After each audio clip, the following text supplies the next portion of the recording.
Yeah, that's it. It's interesting that this is even a conversation in conservative circles, and I don't think there's anything wrong with the fact that people are debating it.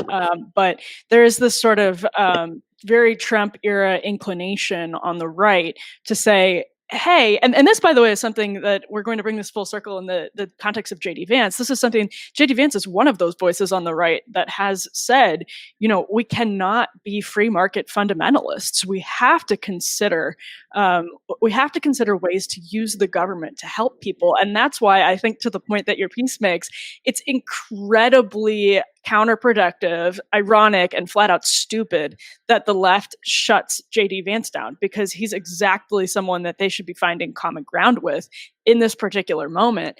And the critiques of Vance as a free market fundamentalist, or the word that is used all of the time, and this is in liberal circles or progressive circles, Bernie circles particularly, and in some populist conservative circles, is bootstrapsism, right? Like that Hillbilly Elegy is the bootstraps memoir, as you said, and it's his story, so it's just true to what happened to him. And yeah, I guess he did happen to pull himself up by his bootstraps.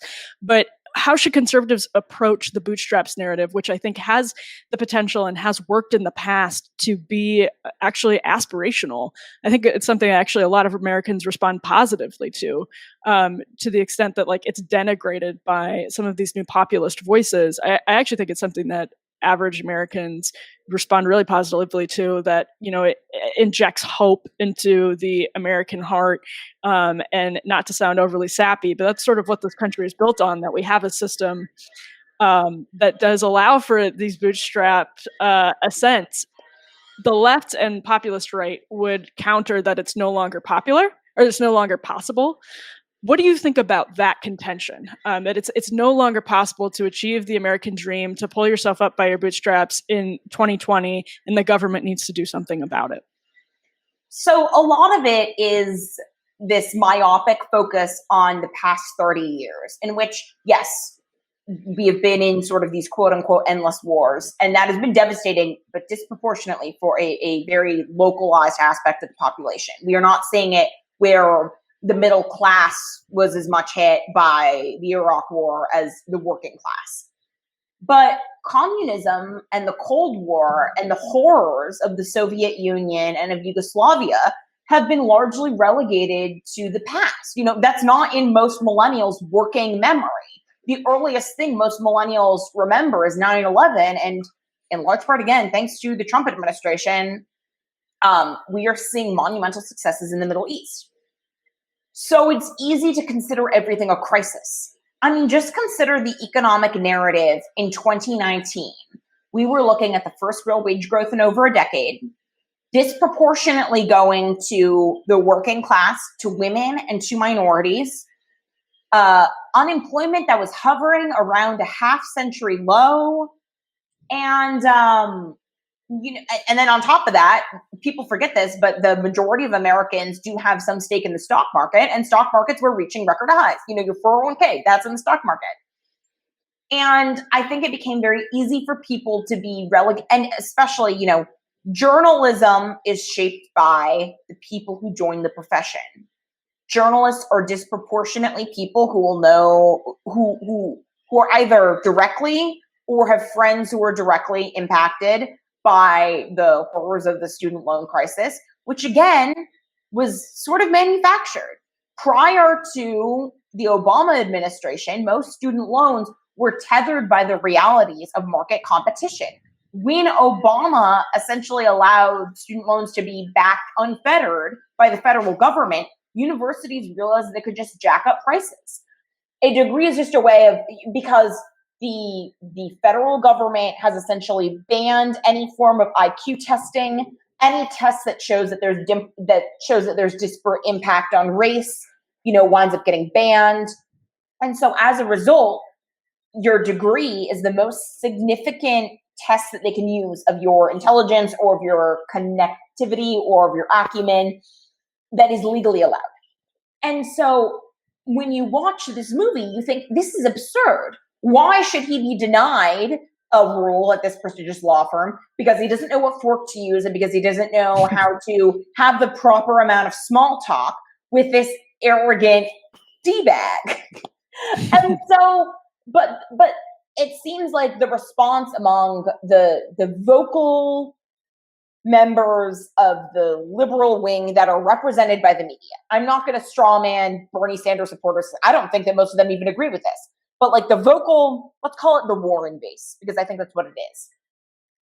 They see this college cartel, and their response isn't disempower the colleges. It's let's just fund them indefinitely so everyone can be a part of this totalitarianism. What's the solution? Is there a cultural solution? Is there a non-governmental solution to this? Or will this necessarily involve government intervention in the economy, perhaps in academia? So as a bootstraps conservative, what's the prescription here?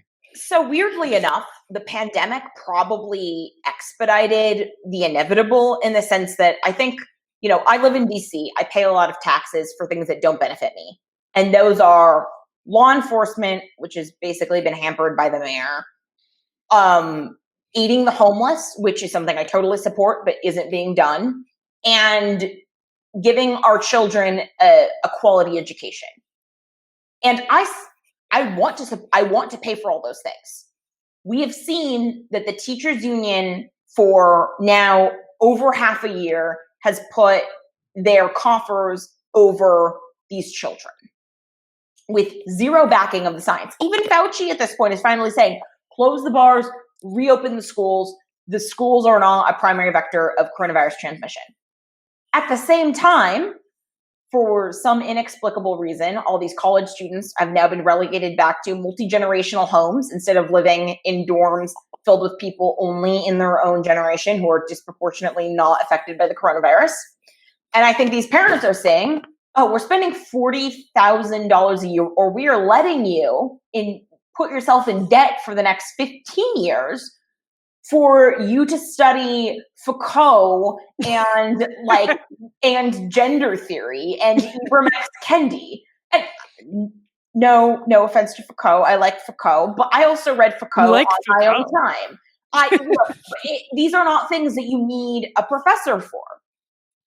There is a value to a college degree for essentially two reasons. One, if you intend on getting a graduate degree. If I know people who intentionally went into communications at USC so they could get a 4.0, internet law firms the entire time during it, and they went to Harvard Law. Then there's also, if you pragmatically think that you will use the skills of the trade that you learn in class. Those are largely STEM majors, engineering majors, to an extent, like the very rare journalism major who takes advantage of all the assets. And then I guess the third reason would then be to get into a better pool to get a job at McKinsey, to get a better pool to get an investment banking job at Goldman Sachs. Everything else is just class signaling, and I think we saw this with the whole, I forget the name of the operation, but the whole college admissions scam. I mean, why did Lori Loughlin and Massimo, whatever his name is, pay $500,000 to get their daughters into USC when they clearly don't have two brain cells to rub together? It was class signaling. It was to make sure that they could get into the right circles with the right rich friends, get the right husbands, because apparently that's what feminism means now. So I think a lot of it, sorry to digress on that bit of a point. No, that's a good point. I would say a lot of it is happening from the market. The first thing the government has to do, cancel the Obama-era student loan policy. Stop backing these unfettered student loans. If you want a system like France, where school is basically free for kids, you then need to have the French-like system where you are not expressly told what you have to do, but you are instructed that if you want your education to continue to work within the public school system, you have to follow these paths. So if you are not that smart, you are not allowed to go mess around and just get a sociology degree. You have to go study as an apprentice to be a baker. Or if you express proficiency in STEM field, you have to go into a STEM field. So the taxpayers get a return on their investment. We don't get that currently. Do you think this mounting distrust and this, I think, really deeply rooted distrust in institutions that millennials hold, and then I think Gen Z holds, How do you see that playing out? Do you think there's a way that it actually manifests sizably in an anti-government attitude that translates into successes for conservatives or right-of-center candidates and ideas? For starters, I think that millennials have to stop letting boomers, and specifically the boomer establishment, hijack every movement that actually comes from the grassroots. We saw this, not to use an economic example at all, but we saw this with the Me Too movement. It was a nice 2.5 years while it lasted, and it immediately disappeared. Why? Members of the left and of the right figured out ways to politicize it rather than saying that some things transcend politics. The question of due process transcends politics. The question of whether or not we consider people credibly accused of sexual assault transcends politics. And then from there, millennials have to get more comfortable with arguing with the numbers. You brought up Andrew Yang, and I think a lot of the reason why people liked what Andrew Yang had to say, for all the math hats and all of that, he wasn't technically a math guy, but he was speaking in a language that transcended partisan politics. He wasn't just saying free money because redistribution. He was saying free money because it makes more sense in terms of overhead than this complicated welfare system that leads to a lot of fraud and waste.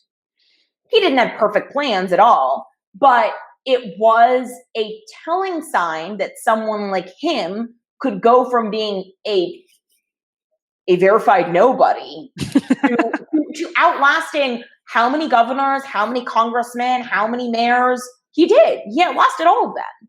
He made it to Iowa, he made it to New Hampshire. Right. And so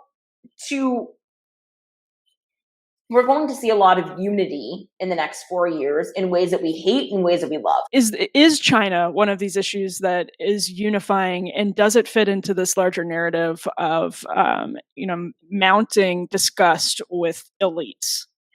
In a sane world, China should be the unifying issue.